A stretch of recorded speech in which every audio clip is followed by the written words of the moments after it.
ইহুদি জাতির পতন কবে হবে এই বিষয়ে কোরআন হাদিস কি বলে? দেখুন, হিটলার একটা কথা বলেছিল। হিটলার বলেছিল, কিছু ইহুদি ছেড়ে রেখে গেলাম মানুষ যাতে আমাকে মনে করে আমি কেন ইহুদিদিকে মেরেছিলাম। আজকে কিন্তু ওই মুসলমান জাতিরা বুঝতে পারছে যে ইহুদিদিকে হিটলার কেন মেরেছিল। কোরআনে আছে, মুসলমান শিক্ষিতরা শুনেন, ইহুদি আর নাসারা হচ্ছে মুসলমানদের চিরশত্রু। কোন ইহুদি যদি আপনাকে ভালোবেসে বলে আমি ইসলামকে ভালোবাসি, জানবেন মিথ্যা, কখনো নয়। পৃথিবীতে সব থেকে বড় ইসলামের আর কোরআনের রাসূলের দুশমন হচ্ছে ইহুদি। ইহুদির পতন,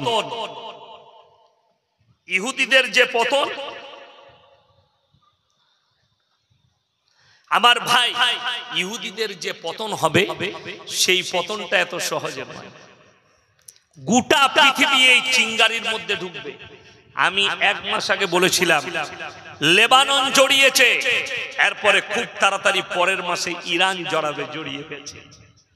এরপরে দেখতে পাবেন ইরাক, সিরিয়া, এমনকি মিশর, কাতার, কুয়েত সবাই জড়াবে, এমনকি গোটা পৃথিবী এর লেপেটে আসবে। আর কিয়ামত করিবন। আমরা উলামারা অনুভব করতে পাচ্ছি যে আলামতগুলো একটা একটা করে আস্তে আস্তে প্রকাশ পেয়ে যাচ্ছে। ওই জন্য কিয়ামত খুব কাছে, সন্নিকটে। আপনি মনে করবেন না, আল্লাহর রাসূল সাল্লাল্লাহু আলাইহি সাল্লাম বলেছেন, হাদিসে আছে, অনুমান করেছেন যে অনেক মুসলমানের কতলে আম হবে দুনিয়া কিয়ামত আসার পূর্বে। যারা হাদিস বিচারক তারা বলছে কমপক্ষে পৃথিবীতে 20 কোটি মুসলমানের হত্যা হবে।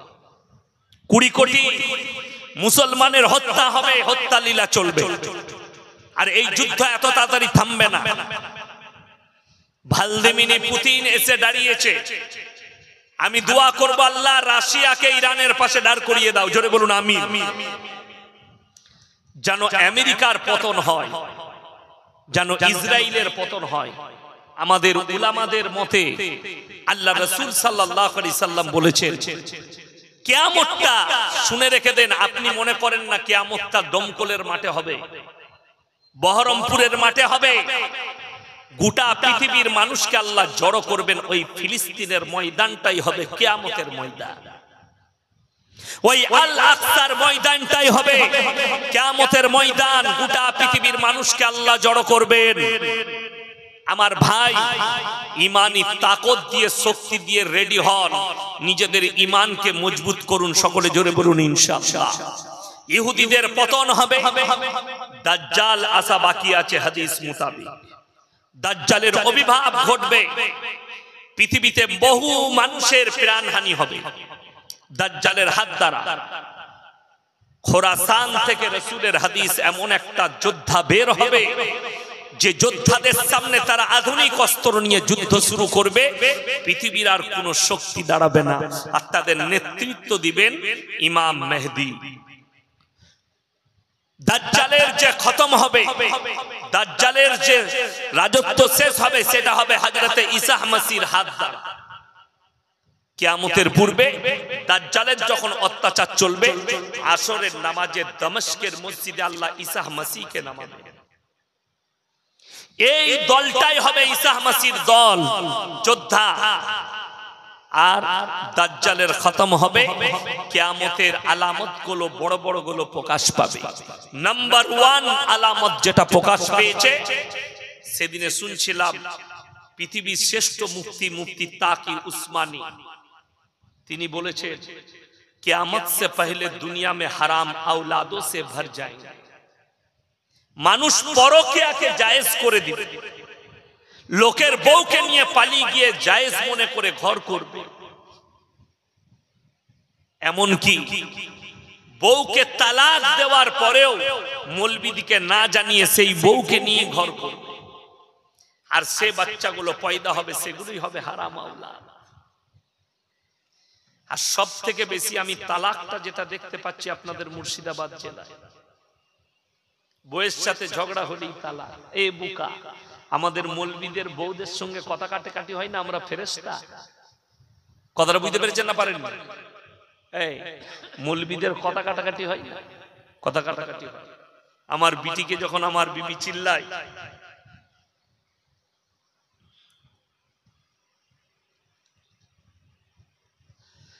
কিছু যখন আমার বিটিকে চিল্লায়, আমি তখন আমার বিবিকে চিল্লাই, এই কিছু বলবে না, বিটিকে ভালোবাসি, ছোট বিটিকে, কথা কাটাকাটি হয়, কিন্তু ম্যানেজ করতে হয়। আর আমাদের সাধারণ যুবকরা মনে করে তালাক দেওয়াটা খুব ভালো, যে তালাক দেওয়ার পরে ইন্দুর মারা বিষ খুঁজে বেড়াচ্ছে, মৌলবি খোঁজ মালটাকে কি করে ঘুরিয়ে লিয়া যায়। হারামখোর। তালাক যদি সহজ হতো, তালাক হালাল হলে আমরা মৌলবিরা দিতাম না। আমাদের বউরা সাধু না আমরা সাধু?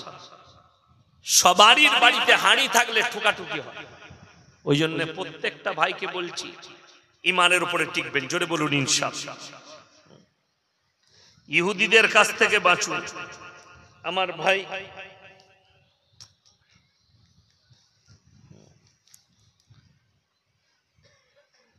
পশ্চিমা বিশ্ব এবং আমাদের ভারতবর্ষ যে মুসলিম বিরোধী মনোভাব তৈরি হয়েছে, এই অবস্থায় মুসলিম সমাজের করণীয় কি? ফিলিস্তিন ইসরায়েলের যুদ্ধে পরিপ্রেক্ষিতে মুসলিম সমাজের কিভাবে প্রস্তুত থাকা প্রয়োজন? দেখুন, আমি একটা কথা বলি, এক্ষুনি এটার বিরুদ্ধে, এটার ব্যাপারেই বললাম যে 20 কোটি মুসলমানের হত্যা হবে পৃথিবী জুড়ে। সেটাতে ভারতবর্ষ হবে না এরকম কোনো কথা নেই। কথাটা বুঝতে পেরেছেন না পারেন? এখন একটা বহুত বড় ষড়যন্ত্র চলছে।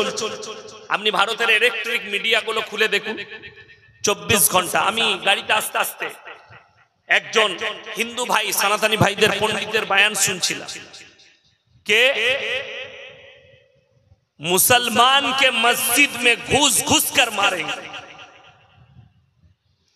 तो भाई চাইলে মারতে পারে, কিন্তু একটা কথা, যখন আপনাকে 10টা পাথর মারবে, আপনাকে একটা ঘুরিয়ে মারতে হবে, হবে না? হবে না? বড় কষ্টের বিষয়। আমি একটাই কথা বলেছি, কুত্তে ग्रुप में शिकार करता है, शेर अकेले शिकार करता है। मैं किसी के बारे में नहीं कह रहा हूं, मैं सिर्फ चेतावनी दे रहा हूं।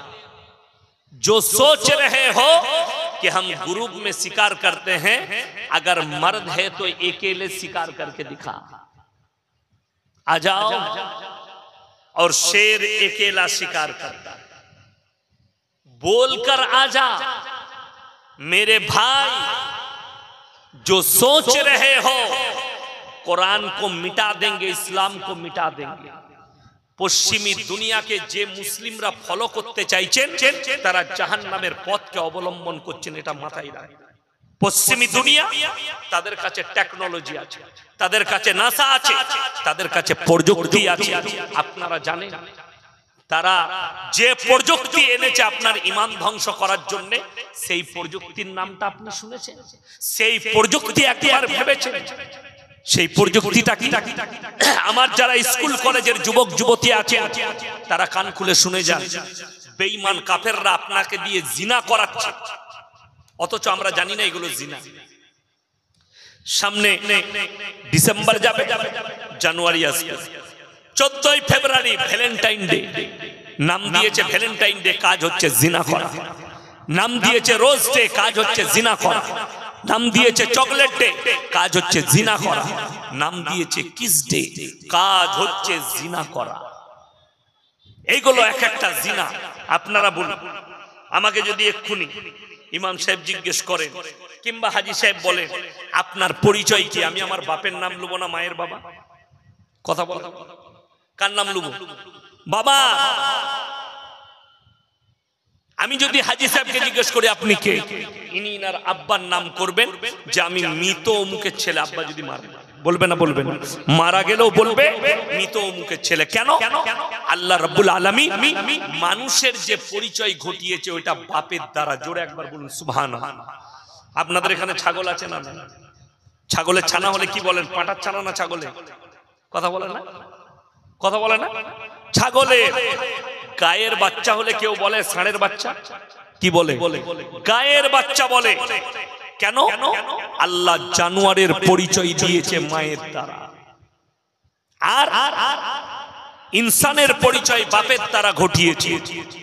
শুনে যাও হে আমার যুবকরা, এই পশ্চিমী দুনিয়ার যতগুলো দেশ আছে, লন্ডন, আমেরিকা, জাপান, জার্মান, উত্তর কোরিয়া, দক্ষিণ কোরিয়া, চাইনা, অস্ট্রেলিয়া, ব্রাজিল, যতগুলো দেশ আছে তারা তাদের পার্লামেন্টে পাস করিয়েছে, এরপর থেকে কোন ছেলে যদি চায় সে মায়ের পরিচয়েও বাঁচতে পারবে। তার মানে তার মা পরকিয়া করবে বিয়ে না করেও, সেটার নাম দিয়েছে বেঈমান কাফেররা রিলেশনশিপ।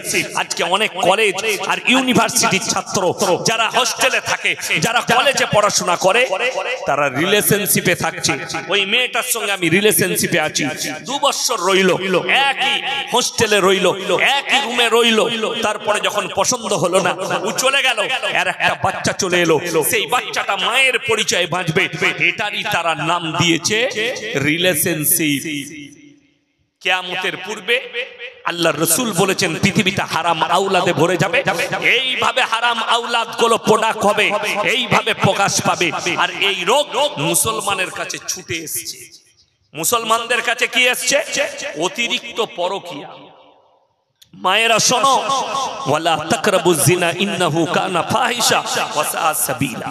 ব্যভিচার করা তো দূরের কথা, যে রাস্তায় ব্যভিচার হয় সেই রাস্তার ধারে পাশে তোমরা যাতায়াত করবে না, ওই রাস্তায় যাতায়াত করা যাবে না। আমার মুসলমান ভাই, আমার মা বোন, আমার মায়ের দিকে অনুরোধ করে বলে যাচ্ছি, শোনো, স্বামী আছে সৌদিতে, স্বামী আছে কাতারে, স্বামী আছে কুয়েতে, অনেক মায়েরা পরকীয়ায় জড়িয়ে পড়ছে। জেনে রেখে দিবেন, পুরুষ হোক কিংবা নারী হোক, তোমার যৌবনের হিসাব আল্লাহর কাছে লাগবে। তুমি যে যৌবনটা খরচ করছো তার হিসাব লাগবে। কোরআন শুনেলেন, কাদ আফলাহাল মুমিনুন আল্লাযীনা হুম ফি সালাতিহিম খাশিউন ওয়াল্লাযীনা হুম আনিল লাগবি মুরিদুন ওয়াল্লাযীনা হুম লিফুরুজিহিম হাফিজুন। মুমিন প্রকৃত তারা, নারী হোক কিংবা পুরুষ হোক, যারা নিজেদের লজ্জা স্থানের হেফাজত করে, এরা প্রকৃত মুমিন।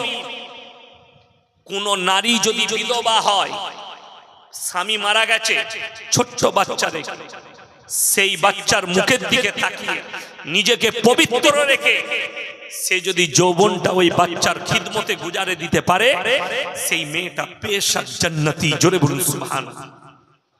সেই মা জান্নাতি।